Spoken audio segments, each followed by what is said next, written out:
אמרנו בסרטון הקודם שלמסקנה המשנה שלנו לגבי נזק של צאן, שזה נזק של שן ורגל, כולם מסכים, גם מי שחולק לגבי שור מועד, כולם מסכים לגבי שן ורגל שמספיק שמירה פחותה, כי המשפט האחרון היה, כן? שני שן ורגל דה תורה מייתה בשמירתן, כי אמרנו שבשן ורגל יש דין מיוחד שמספיק שמירה פחותה. עכשיו הגמרא מרחיבה בזה, דאמר רבי אלעזר ואמרי לה, מתית התנא, כן יש אומרים שרבי אלעזר אמר את זה, יש אומרים שזה משנה ששנויה, יש 4 דברים שהתורה מייתה בשמירתם, ואלו יש 4 דברים שמספיק שמירה פחותה ואתה פטור מהנזק. בור, יש לך בור, שאתה תחליט הבור, אש שלך שהזיקה, שן ורגל. עכשיו מבין לכל דבר פסוק, זה גמרא מאוד מאוד פשוטה. בור דכתיב, כי יפתח ישבור או כי יכרה ישבור ולא יחסר לו. כתוב בפסוק לגבי מי שיוצר בור, שהוא חייב רק אם הוא לא כיסה, מדייקת הגמרא, הכיסה הוא פטור. אם עשית כיסוי אפילו מיעוט, קטן, כיסוי קטן אתה כבר פטור.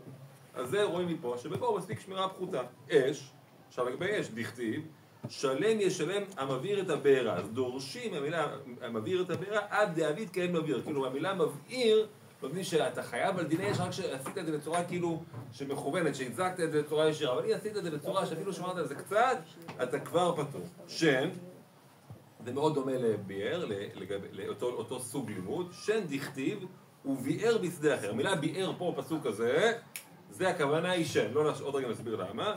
וגם פה, עד דאביד כן וביאר, פה רואים ובי, גם פה דורשים וביאר, שצריך לעשות את זה בצורה שהוא בכוונה מזיק, אבל ברגע שטיפה שמרת אתה כבר פטור. זה לגבי שן. רגל, דכתיב בשילח. בשילח את בעירו, גם עוד רגע נראה, זה גם כוונה היא לרגל, עוד רגע נראה למה.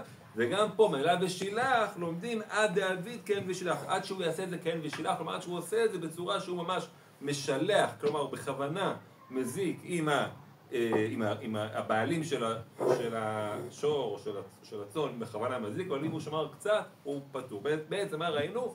4 לימודים, 4 פסוקים שבהם לומדים שבאש, בור, שן ורגל מספיק שמירה פחותה. עכשיו הגמרא מסבירה איך ידענו שבשילח וביאר זה שן ורגל, זה כאילו סוג של סוגריים. ותניא, בשילח זה הרגל וכן הוא אומר משלחי רגל השור והחמור, וביאר זה השן וכן הוא אומר כאשר ברגל תומו. אוקיי, זה הסביר בנפרד, אבל רואים פה מהפסוקים שבשילח זה רגל וביאר זה שן, ובכל מקרה, כמו שאמרנו, תמה דאביד כן ושילח וביאר, הלא אביד לא, כן, כלומר רואים פה בשורה התחתונה שבשן ורגל הוא חייב לעשות את זה בכוונה, אבל אם הוא שמר קצת פטור. סיכום, עכשיו ממש עוד כמה שורות לסיכום הסוגיה. אמר רבא, מתניתי נמי דייקה, כל מה שהרגע הצענו כהסבר זה מדויק המשנה. כלומר, לפעמים הגמרא תגיד משהו, אתה יכול להתווכח, יכול להיות לא מדויק, אבל פה אומרים את זה ממש מדויק. למה? זה קטני צאן, כי כתוב במשנה שלנו, הכונס, צאן נדיר. מכדי בשתור כעסקין ואתי ניתני שור, מה ישנה לקטני צאן? הרי עד עכשיו דיברנו על שור, מה פתאום עברת לצאן?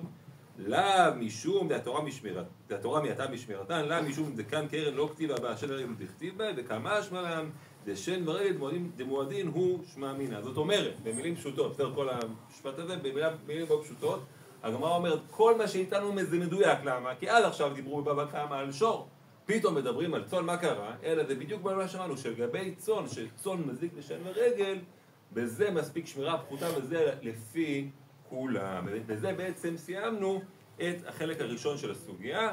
אפשר לעצור את הסרטון